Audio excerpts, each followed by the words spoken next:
Civil score ലോണിന് ഒരു പ്രശ്നമായി വന്നപ്പോൾ നമ്മൾ എന്ത് ചെയ്തു, സോളാറിന്റെ പ്ലാൻ ഡ്രോപ്പ് ചെയ്യാൻ നിൽക്കുകയായിരുന്നു.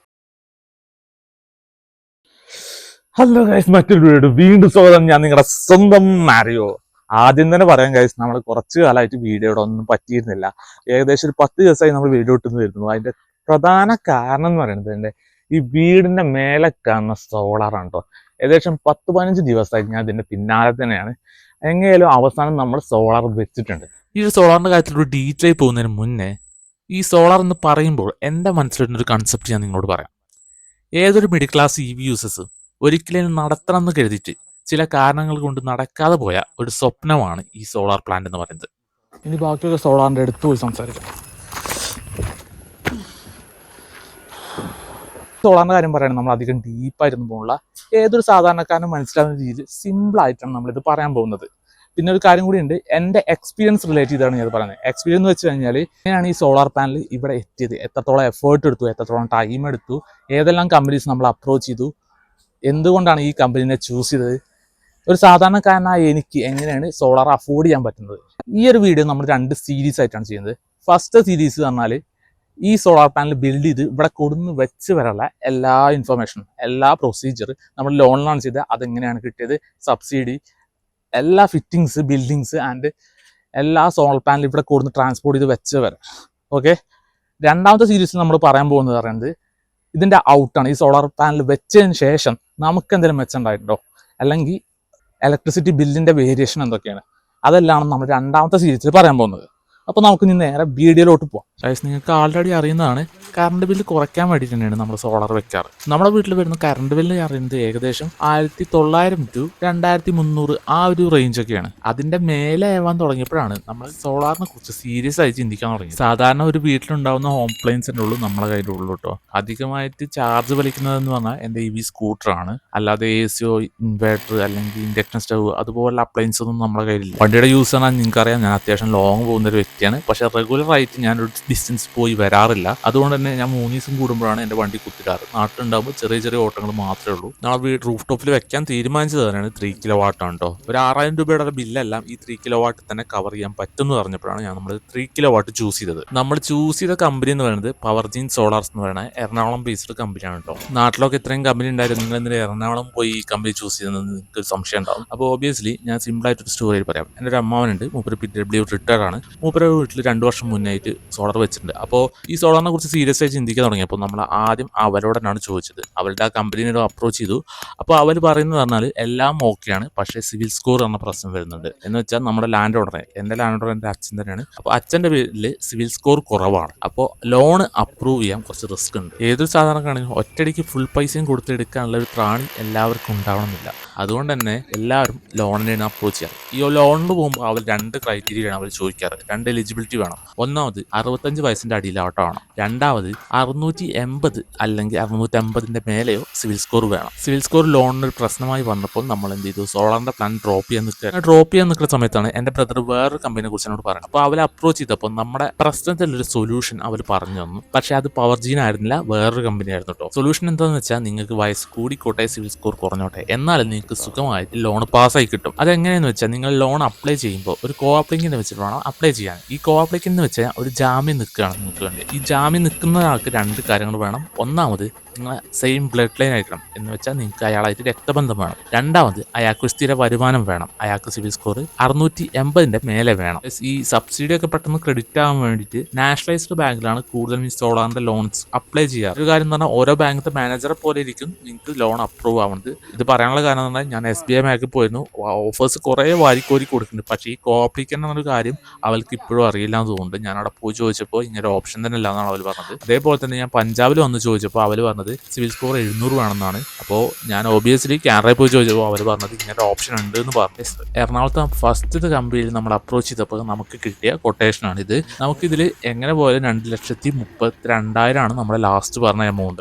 ഈ ഒരു എമൗണ്ടിൽ സബ്സിഡി കുറച്ചിട്ടില്ല. 78,000 രൂപയാണ് സെൻട്രൽ ഗവൺമെന്റ് 3 കിലോവാട്ട് സോളാറിന് സബ്സിഡി കുറക്കുന്നത്. നിങ്ങൾ ഈ രണ്ടാമത് കാണുന്ന പവർജീന്റെ കൊട്ടേഷൻ ആട്ടോ. ഇതിൽ നിങ്ങൾക്ക് 2 ലക്ഷം രൂപ പ്രൊജക്ട് കോസ്റ്റ് എന്ന് കാണിക്കാം. ഇതിൽ 2 ലക്ഷം രൂപ എല്ലാം നമുക്ക് വന്നിട്ടുണ്ട്. 2,05,000 രൂപയാണ് വന്നത്. ആവുന്നുള്ളത്. ഈ 5000 രൂപ എക്സ്ട്രാ വരാൻ കാരണം നമ്മുടെ ഏരിയ കുറച്ച് ഷെയ്ഡുള്ള ഏരിയ. അപ്പോൾ നമ്മൾ സ്ട്രക്ചർ കുറച്ച് ഉയർത്തിയാണ് ഉണ്ടാക്കിയിട്ടുള്ളത് ഷെയ്ഡ് കുറയ്ക്കാൻ വേണ്ടി. ഗൈസ് നിങ്ങൾക്ക് ഈ 2 കൊട്ടേഷൻ കാണുമ്പോൾ തന്നെ മനസ്സിലാവും പ്രൈസ് ഡിഫറൻസ് എത്രയാണ്. ഈ പ്രൈസ് ഡിഫറൻസോട് മാത്രമല്ല ഞാൻ ഈ കമ്പനി ചേഞ്ച് ചെയ്ത് വേറൊരു കാരണം കൂടിയുണ്ട്. ഇൻവേർട്ടറിന്റെ വാറണ്ടി പീരീഡ്. മറ്റേ കമ്പനി നമുക്ക് തന്ന ഇൻവേർട്ടറിന്റെ വാറണ്ടി പീരീഡ് ആണ് 5 വർഷമാണ്. പിന്നെ പൈസ കൊടുത്ത് എക്സ്റ്റെൻഡ് ചെയ്യണം. എന്നാൽ പവർജിന്ന് നമുക്ക് വന്ന ഇൻവേർട്ടറിന്റെ വാറണ്ടി പീരീഡ് എന്ന് പറയുന്നത് 10 വർഷമാണ്. അത് പൈസ കൊടുത്ത് എക്സ്റ്റെൻഡ് ചെയ്യേണ്ട ഒരു ആവശ്യമില്ല. ഗൈസ് നമ്മളിപ്പോൾ യൂസ് ചെയ്യുന്നത് പറഞ്ഞാൽ എംവിന്റെ ടോപ്കോൺ സോളാർ DCR പാനൽസ് ആണ്. 30 വർഷമാണ് അതിന് വാറണ്ടി പീരീഡ് വരുന്നത്. നമ്മൾ യൂസ് ചെയ്യുന്ന ഇൻവേർട്ടർ ആവട്ടെ സോളാറിന്റെ തന്നെയാണ് കേട്ടോ. അത് 10 വർഷമാണ് അതിന് വാറണ്ടി പീരീഡും പറഞ്ഞത്. നമുക്ക് സോളാർ വെക്കാനുള്ള പ്രൊസീജിയേഴ്സിലോട്ട് പോകാം കേട്ടോ. ഫസ്റ്റത്തെ പരിപാടി പറഞ്ഞാൽ നിങ്ങളെ വീടിന്റെ അടുത്തുള്ള ട്രാൻസ്ഫോമറിന്റെ ഫ്യൂസിബിലിറ്റി ചെക്ക് ചെയ്യും. ഫ്യൂസിബിലിറ്റി പറഞ്ഞാൽ നിങ്ങളെ ഈ ട്രാൻസ്ഫോമർ ഈ സോളാറിന് സൂട്ടബിൾ ആണ്, ഈ ലോഡ് താങ്ങാൻ കഴിയുമെന്ന് നോക്കുന്ന ചെറിയൊരു പ്രോസസ്സാണ് ഈ ഫ്യൂസിബിലിറ്റി. അത് നിങ്ങളെ കൺസ്യൂമർ നമ്പർ വെച്ച് നോക്കുമ്പോൾ തന്നെ നിങ്ങൾ കൊടുക്കുന്ന ഏജൻസിക്കാർക്ക് മനസ്സിലാവുന്നുണ്ടാവും. ഈ ഫീസിബിലിറ്റി ഓക്കെ ആണെന്നുണ്ടെങ്കിൽ നെക്സ്റ്റ് നമ്മൾ ചെയ്യാന്നാൽ MNR രജിസ്റ്റർ ചെയ്യും. MNR എന്ന് വെച്ചാൽ ministry of new and renewable energy എന്ന് വെച്ച് കഴിഞ്ഞാൽ ഈ പുനരുൽപാദന ഊർജ്ജത്തെ മാനേജ് ചെയ്യാനും സപ്പോർട്ട് ചെയ്യുന്നതുമായ സെൻട്രൽ ഗവൺമെന്റിന്റെ ഒരു ഡിപ്പാർട്ട്മെന്റ് ആണ് ഈ MNR. അവരാണ് ഈ സോളാറിന് സബ്സിഡി കൊടുത്ത് സപ്പോർട്ട് ചെയ്യുന്നത്. MNR രജിസ്റ്റർ ചെയ്യാൻ വേണ്ടി നിങ്ങളുടെ പാസ്ബുക്കും ആധാർ കാർഡും അങ്ങനെ കുറച്ച് ബേസിക് ഡോക്യുമെന്റ്സ് കമ്പനിയിൽ അയച്ചു കൊടുത്ത് അവരാണ് സാധാരണ രജിസ്റ്റർ ചെയ്യാറ്. നെക്സ്റ്റ് സ്റ്റെപ്പ് പറയുന്നത് ലോണിന്റെ പ്രൊസീജിയേഴ്സ് ആണ് കേട്ടോ. ലോണിന്റെ എന്തൊക്കെയാണ് ലിമിറ്റേഷൻസ് കാര്യങ്ങളൊക്കെ ഞാൻ നേരത്തെ പറഞ്ഞു. അതും പോരാണ്ട് കൂടുതലും നിങ്ങൾക്ക് സിവിൽ സ്കോർ ഉണ്ടെന്നുണ്ടെങ്കിൽ നിങ്ങൾ SBI തന്നെ പോവുക. കാരണം SBI ഒന്നുകൂടി പാസ്സായി പെട്ടെന്ന് കിട്ടാനുള്ള സാധ്യത കൂടുതലാണ്. എനിക്ക് ഏകദേശം 2 ആഴ്ച പിടിച്ചിട്ട് ലോൺ പാസ്സായി കിട്ടാൻ മാത്രം. ലോൺ പാസ്സായി കിട്ടിയ ഉടനെ ബാങ്കിൽ നിന്ന് കമ്പനിയിലോട്ട് ഒരു അഡ്വാൻസ് പേയ്മെന്റ് ചെയ്യും. ഈ അഡ്വാൻസ് പേയ്മെന്റ് കിട്ടിയോടെ അവരെ അത് ബില്ല് ചെയ്തിട്ട് നമുക്ക് വേണ്ട സോളാറും ഇൻവേർട്ടർ അങ്ങനെ ഇൻസ്ട്രുമെന്റ്സ് അല്ലാതും 2 ഡേയ്സിന്റെ ഉള്ളിൽ തന്നെ നമ്മുടെ വീട്ടിലോട്ട് ഡെലിവറി ചെയ്യുക. ഈ സോളാർ ഡെലിവറിന് ശേഷം നിങ്ങളുടെ വീട്ടിലോട്ട് 3 തരം ആൾക്കാർ വരും. ഫസ്റ്റ് വരുന്നത് പറഞ്ഞാൽ സ്ട്രക്ചർ പണിക്കാരാണ്. നമ്മുടെ സോളാറിന് വേണ്ട സ്റ്റാൻഡ് ഉണ്ടാക്കലാണ് ഇവരെ പരിപാടി. നിങ്ങൾ ഈ വീഡിയോന്റെ ഫസ്റ്റ് കണ്ട പോലെ തന്നെ. അതിനുശേഷം ആ സോളാർ അതിന്റെ മേലെ കയറ്റി വെച്ച് ആ സ്ട്രക്ചറുമായിട്ട് സ്ക്രൂ ചെയ്തിട്ടാണ് അവർ പോവുക. രണ്ടാമത് വരുന്ന ഇലക്ട്രീഷ്യൻസിനാണ് ഇതിലുള്ള പ്രധാന പരിപാടി. സോളാർ കിട്ടുന്ന എനർജി മെയിൻ സ്വിച്ചിലോട്ട് എത്തിക്കുന്നവരുള്ള എല്ലാ വയറിങ്ങും ഇവരാണ് നോക്കുന്നത്. ഇതിൽ 2 DC-DB, ഒരു ഇൻവേർട്ടർ, ഒരു മെയിൻ സ്വിച്ച്, 3 എർത്താണ് വരുന്നത്. ഈ 3 എർത്തിൽ ഒരു എർത്ത് എന്ന് പറയുന്നത് മഴക്കാലത്ത് ഇടിമിന്നൽ കൊള്ളാതിരിക്കാനുള്ള സോളാറിന്റെ മേലെ വെച്ചിട്ടുള്ള ആന്റിനയുടെ എർത്താണ് കേട്ടോ. മൂന്നാമതായി നമ്മൾ വീട്ടിലോട്ട് വരാൻ പോകുന്നത് പറഞ്ഞാൽ KSEB ആണ് കേട്ടോ. KSEB വലിയൊരു സെക്ഷൻ ആയതുകൊണ്ട് ഞാൻ ലാസ്റ്റ് പറയാൻ നോക്കിയായിരുന്നു കേട്ടോ. KSEBിൽ 3 സെക്ഷൻസ് ഉണ്ട്. Annex 1, Annex 2, Annex 3. Annex 1 എന്ന് വെച്ച് കഴിഞ്ഞാൽ നമ്മുടെ MNR ചെയ്യുന്നതോടൊപ്പം ഫീസിബിലിറ്റി എമൗണ്ട് ആയിട്ട് ഒരു 1750 രൂപ നമ്മൾ KSEB പോയി അടയ്ക്കേണ്ട ആവശ്യമുണ്ട്. അങ്ങനെ അടച്ചു കഴിഞ്ഞാൽ നമുക്ക് എന്ത് ചെയ്യും, ഒരു സ്ലോട്ട് ബുക്കായി കിടക്കും. 30 ദിവസമാണ് ഈ സ്ലോട്ടിന്റെ വാലിഡിറ്റി. ഈ ഒരു 30 ദിവസത്തിനുള്ളിൽ നമ്മുടെ സോളാറിന്റെ പണി കഴിഞ്ഞ് Annex 3 സബ്മിറ്റ് ചെയ്യണം എന്നാണ്. ഗൈസ് ബാക്കിയുള്ള കാര്യത്തിലോട്ട് പോകുന്നതിന് മുന്നേ നമ്മുടെ ഇലക്ട്രീഷ്യൻ നമ്മുടെ സോളാറിന്റെ കോമ്പോണൻസിലൊന്നും പരിചയപ്പെടുത്തി തരാണ്. ഇത് DC-DB എന്ന് പറയും. വരുന്ന ലൈന് നമ്മൾ ഇത് ഓണാക്കിയാൽ സിസ്റ്റം ഓൺ ആവും. ഗ്രിഡ് വരണില്ല എന്നാണ് അർത്ഥം. റെഡ് എത്തിയാലേ ഓക്കെ. അതിൽ നമ്മള് ഇതാണ് ഇതിന്റെ എനർജി മീറ്റർ. ഇവിടെ ഒരു ബ്രേക്കർ ഉണ്ട്. ഓക്കെ. ഇത് ഓൺ ആക്കിയിട്ടുണ്ടെങ്കിൽ ഓൾറെഡി കറണ്ട് ഇല്ല.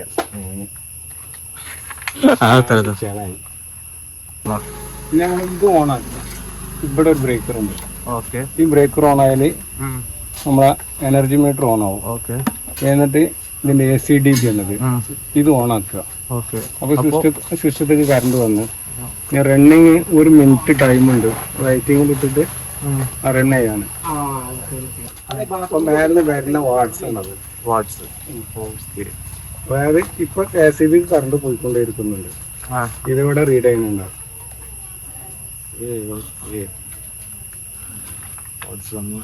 ഇതോടുകൂടി ഓക്കെ പരിപാടി കഴിഞ്ഞു. ഇതിപ്പോ നമുക്ക് KSEB വന്നിട്ട് ഈ മീറ്റർ എടുത്തിട്ട് മാറ്റും. നമുക്ക് നെറ്റ് മീറ്റർ ആക്കിയാൽ പരിപാടി കഴിഞ്ഞു. ഓക്കെ. നെക്സ്റ്റ് വരുന്നത് പറഞ്ഞാൽ Annex 2 ആണ്. Annex 2 നിങ്ങളെ അടുത്തുള്ള KSEB ഓഫീസിൽ നിന്ന് ഒരു ഓഫീസർ വന്ന് ജസ്റ്റ് ഒന്ന് സർവേ ചെയ്ത് സോളാറിന്റെ കാര്യങ്ങളൊക്കെ നോക്കിയിട്ട് തിരിച്ചു പോകും. അതിനുശേഷം ഒരു 3540 രൂപ 3 കിലോവാട്ട് സോളാറിന് ഒരു രജിസ്ട്രേഷൻ ഫീസ് ആയിട്ട് നിങ്ങൾ KSEB അടക്കേണ്ട ആവശ്യമുണ്ട്. ഈ ഒരു എമൗണ്ടിന്റെ 80% നിങ്ങൾക്ക് റീഫണ്ട് ആയി കിട്ടും 1 മന്ത് കഴിയുമ്പോൾ. Annex 2 വരുന്നതാണ് മെയിൻ സ്വിച്ച് കേട്ടോ. മെയിൻ സ്വിച്ച് പറഞ്ഞാൽ നമ്മുടെ സാധാരണ 1 സൈഡ് മെയിൻ സ്വിച്ച് അല്ല, നമുക്ക് നെറ്റ് മീറ്റർ ആണ് വേണ്ടത്. നെറ്റ് മീറ്റർ 2 സൈഡ് ആണ്. അപ്പോൾ അത് മാറ്റി വെക്കേണ്ട ഉത്തരവാദിത്വം KSEBക്കാണ്. പക്ഷേ അതിന്റെ പ്രശ്നം എന്താ വെച്ചാൽ എല്ലായിടത്തും single phase phase net meter available ആണെന്നില്ല. നമ്മുടെ നാട്ടിലെ KCB ഓഫീസിൽ ചോദിച്ചപ്പോൾ 5 മാസത്തോളമായിട്ട് അവർക്ക് സിംഗിൾ ഫേസ് നെറ്റ് മീറ്റർ കിട്ടിയില്ല. 3 ഫേസ് അവൈലബിൾ ആണ്, സിംഗിൾ ഫേസ് അവൈലബിൾ അല്ല. അപ്പോൾ നമ്മൾ സ്വന്തമായിട്ട് തന്നെ നെറ്റ് മീറ്റർ വാങ്ങി വെക്കേണ്ടി വരും. 4000 രൂപയാണ് നെറ്റ് മീറ്ററിന് വില വരുന്നത് കേട്ടോ. അങ്ങനെ വെച്ച് കഴിഞ്ഞാൽ നിങ്ങളെ കറണ്ട് ബില്ലിലുള്ള മീറ്റർ റെന്റ് ഒഴിവായി കിട്ടും. നമ്മളെ മീറ്റർ വാങ്ങിക്കൊടുന്ന് KCB കൊടുക്കും. അവർ അന്ന് വൈകുന്നേരം തന്നെ പറ്റുകയാണെന്നുണ്ടെങ്കിൽ നമ്മളെ വീട്ടിൽ കൊടുന്ന് അത് ഫിറ്റ് ചെയ്യും. ഈ ഫിറ്റ് ചെയ്യുന്ന രംഗമാണ് നിങ്ങളിപ്പോൾ കണ്ടുകൊണ്ടിരിക്കുന്നത്. നെക്സ്റ്റ് വരുന്നത് അനക്സർ 3 ആണ് കേട്ടോ. അനക്സർ 3 നമ്മളെ കംപ്ലീഷൻ സർട്ടിഫിക്കറ്റ് എല്ലാം സബ്മിറ്റ് ചെയ്യണ പരിപാടിയാണ്. എന്താ വെച്ചാൽ ഈ വാറണ്ടി പേപ്പേഴ്സ് അങ്ങനെ സകലമാന പേപ്പേഴ്സും നമ്മൾ സബ്മിറ്റ് ചെയ്യും. ഇതിലൊരു നെറ്റ് മീറ്റർ എഗ്രിമെന്റ് ഒരു സാധനമുണ്ട്. എന്ന് വെച്ചാൽ കസ്റ്റമറും KCB തമ്മിലുള്ള ഒരു എഗ്രിമെന്റ് ആണ്. ഇതും നമ്മൾ സബ്മിറ്റ് ചെയ്യും. അങ്ങനെ അവസാനം നമുക്ക് കണക്ഷൻ കിട്ടും. നമ്മൾ ഈ അനക്സർ 3 സബ്മിറ്റ് ചെയ്ത എല്ലാ ഇൻഫർമേഷനും ഒന്ന് അനലൈസ് ചെയ്തതിനു ശേഷം KCB അവരുടെ റിപ്പോർട്ട് MNRയിൽ സബ്മിറ്റ് ചെയ്യും. ആ MNR വഴിയാണ് നമുക്ക് സബ്സിഡി റെഡീം ചെയ്ത് കിട്ടുക. വിത്തിൻ 1 മാസമാണ് സബ്സിഡി എമൗണ്ട് അക്കൗണ്ടിൽ ക്രെഡിറ്റ് ആവെന്ന് പറയുന്നത്. എന്നാലും 4-5 ദിവസം കൊണ്ട് തന്നെ അക്കൗണ്ടിൽ ക്രെഡിറ്റ് ആയ ഒരുപാട് ആൾക്കാരുണ്ട് കേട്ടോ. മോസ്റ്റ് ഇമ്പോർട്ടന്റ് ആയ ഒരു കാര്യം ഞാൻ നിങ്ങളോട് പറയാൻ മറന്നുപോയി. നിങ്ങൾക്ക് അറിയുന്ന കാര്യം തന്നെയാണ്. 3 ടൈപ്പ് ഓഫ് സിസ്റ്റം ആണ് സോളാറിൽ വരുന്നത്. ഇത് on grid, off grid, hybrid. ഇതിൽ നമ്മൾ എടുത്തിരിക്കുന്നത് 3 കിലോവാട്ടിന്റെ ഓൺ ഗ്രിഡ് സിസ്റ്റം ആണ്. ഓൺ ഗ്രിഡ് സിസ്റ്റം എന്താ വെച്ച് കഴിഞ്ഞാൽ സിമ്പിൾ ആയിട്ട് പറയുകയാണെങ്കിൽ നമ്മുടെ സോളാറിലൂടെ കിട്ടുന്ന കറണ്ട് ഉണ്ടല്ലോ, അത് നമ്മുടെ വീട്ടിലത്തെ ആവശ്യങ്ങൾക്ക് ഉപയോഗിച്ചതിന് ശേഷം ബാക്കിയുള്ള കറണ്ട് KCB കൊടുക്കുന്നുണ്ടോ. പിന്നെ വരുന്നതാണ് ഓഫ് ഗ്രിഡ്. ഓഫ് ഗ്രിഡ് എന്ന് പറഞ്ഞു കഴിഞ്ഞാൽ ഈ കറണ്ട് നിങ്ങൾ KCB കൊടുക്കാതെ ഒരു ബാറ്ററിയിൽ സ്റ്റോർ ചെയ്ത് വെക്കും. എന്നിട്ട് വീട്ടിലത്തെ ആവശ്യങ്ങൾക്കെല്ലാം ഉപയോഗിക്കും. ഇതിന് മെയിൻ്റെനൻസ് കൂടുതലായതുകൊണ്ട് തന്നെ അധികം ആൾക്കാർ ഇത് വെക്കാറില്ല. പിന്നെ ലാസ്റ്റ് വരുന്നതാണ് ഹൈബ്രിഡ്. എന്ന് വെച്ചാൽ രണ്ടുകൂടി മിക്സ് ആയിട്ട് നിങ്ങൾ ബാറ്ററി വെച്ച് സ്റ്റോർ ചെയ്യുകയും ചെയ്യും, ബാക്കിയുള്ള കറണ്ട് KCBയിലോട്ട് കൊടുക്കുകയും ചെയ്യും. നിങ്ങളിപ്പോൾ നിയമം വരാൻ പോകുന്ന അറിഞ്ഞിട്ടുണ്ടാവും 5 kb നെറ്റ് ബില്ലിംഗ് ആണ് ഇനി മുതൽ. ഒരു തരത്തിലെ ഹൈബ്രിഡ് സിസ്റ്റം തന്നെയാണ് ഇനി 5 kb നെറ്റ് ബില്ലിംഗിലൂടെ വരാൻ പോകുന്നത്. ഈ നെറ്റ് ബില്ലിംഗ് 3 കിലോവാട്ടിന് ബാധകമല്ല കേട്ടോ. 3 കിലോവാട്ടിന്റെ എബോ ആയി കഴിഞ്ഞാലാണ് നെറ്റ് ബില്ലിംഗ് ബാധകമുള്ളത്. നിങ്ങൾക്ക് വീഡിയോ കണ്ടാൽ മനസ്സിലായിട്ടുണ്ടാവും നമ്മൾ എന്തുകൊണ്ടാണ് സോളാർ വെച്ചുള്ളത്, എങ്ങനെയാണ് സോളാർ വെച്ചുള്ളത്, എന്തൊക്കെയാണ് സോളാർ വെക്കാനുള്ള പ്രൊസീജിയേഴ്സ്, എന്തൊക്കെയാണ് ലോണിന്റെ പ്രൊസീജിയേഴ്സ് എന്നൊക്കെ. ഈ ഒരു വീഡിയോ കാണുന്ന ഒരുപാട് ആൾക്കാർക്ക് അവരുടെ സംശയങ്ങൾക്ക് ഉത്തരം കിട്ടിയിട്ടുണ്ടാവാം. അതുപോലെ തന്നെ പുതിയ പുതിയ സംശയങ്ങൾ ഉണ്ടായിട്ടുണ്ടാവാം. എന്തായാലും ഈ സംശയങ്ങളെല്ലാം എന്റെ കമന്റ് സെക്ഷനിൽ ചോദിക്കുക. ഈ ഒരു വീഡിയോന്റെ രണ്ടാമത്തെ പാർട്ട് എന്തായാലും നമ്മൾ സോളാറിൽ വെച്ചതിന് ശേഷമുള്ള കറണ്ട് ബില്ല് വന്നതിന് ശേഷം മാത്രമേ ചെയ്യുള്ളൂ. അതിൻ്റെ ഉള്ളിൽ എനിക്ക് വരുന്ന കമന്റ്സിനുള്ള ഉത്തരം നമ്മൾ ആ വീഡിയോയിലൂടെ എനിക്ക് പറ്റുന്ന രീതിയിൽ നിങ്ങളോട് ഞാൻ പറഞ്ഞുതരാൻ നോക്കാം. അപ്പോൾ നമ്മളെ വീഡിയോ ഇവിടെ അവസാനിപ്പിക്കാനുള്ള സമയമായിട്ടുണ്ട്. നിങ്ങൾക്കുള്ള ആയതുള്ള ചോദ്യമായിരിക്കും എത്ര യൂണിറ്റ് കിട്ടിയിട്ടുണ്ട്. നമുക്ക് 2 ദിവസമായിട്ട് നമ്മൾ വെച്ചുള്ളൂ. ഓരോ ദിവസവും നമുക്ക് 5 യൂണിറ്റോളം കിട്ടിയിട്ടുണ്ട്. ബാക്കിയുള്ളത് ഞാൻ ഡീറ്റെയിൽ ആയിട്ട് നെക്സ്റ്റ് വീഡിയോയിൽ പറയാൻ എഴുതിയിട്ടാണ് കേട്ടോ. അപ്പോൾ take care, right safe. Next video, this me Mario signing of.